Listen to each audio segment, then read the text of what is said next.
கிறிஸ்துவுக்குள் பிரியமான சகோதர சகோதரிகளே, உங்கள் அனைவரையும் தினமொரு முத்துக்கள் நிகழ்ச்சியில் சந்திப்பதில் மிகுந்த மகிழ்ச்சி அடைகிறேன். நம் பாதைகளை செம்மையாக்கும் தேவன்.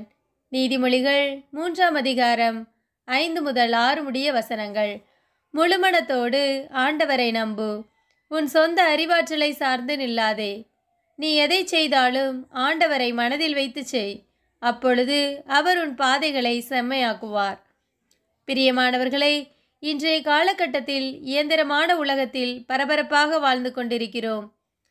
நம் வாழ்க்கை எதை நோக்கி செல்கிறது என்று கூட தெரியாமல் பயணிக்கிறோம்.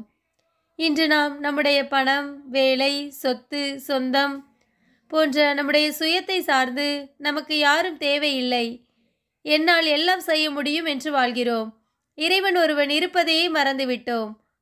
நாம் முழுமனதோடு ஆண்டவரை தேடும்போது, எதை செய்தாலும் அவரை மனதில் வைத்து செய்யும் பொழுது அவர் நம்முடைய பாதைகளை சரியாக நடத்துவார்.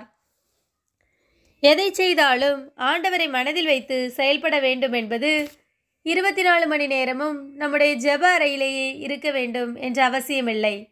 மாறாக எந்த செயல் செய்தாலும் அந்த செயலை இறைவனுடைய பாதத்தில் வைத்து ஜெபித்து செய்ய வேண்டும். சாதாரணமாக ஒரு உணவை சாப்பிடும் வேளையாக இருந்தாலும் சரி, இறைவா, இன்று எத்தனையோ பேருக்கு இந்த உணவு இல்லை, ஆனால் நீர் எனக்கு கொடுத்த இந்த உணவிற்காக நன்றி என்று சொல்ல வேண்டும். இதே போன்று இறைவன் நமக்கு எவ்வளவோ நன்மைகள் செய்துள்ளார். அவை எல்லாவற்றையும் நினைத்து நன்றியோடு நாம் செயல்பட வேண்டும். மேலும் நாம் எந்த செயல் செய்தாலும் அதை ஆண்டவரை மனதில் வைத்து செயல்படும் போது அவர் நம்முடைய செயல்களையும் வெற்றியான பாதையிலே வழிநடத்துவார். நம்முடைய இருளான பாவ வாழ்க்கையை விலக்கி நம்மை ஒளியாகிய வெளிச்சத்திற்கு அழைத்து செல்வார். அதற்காக இறைவா, நான் எல்லா சூழ்நிலையிலும் உம்மையே முழு மனதோடு நம்ப வேண்டும் என்று அவரை நோக்கி ஜெபிப்போம். ஆமேன்.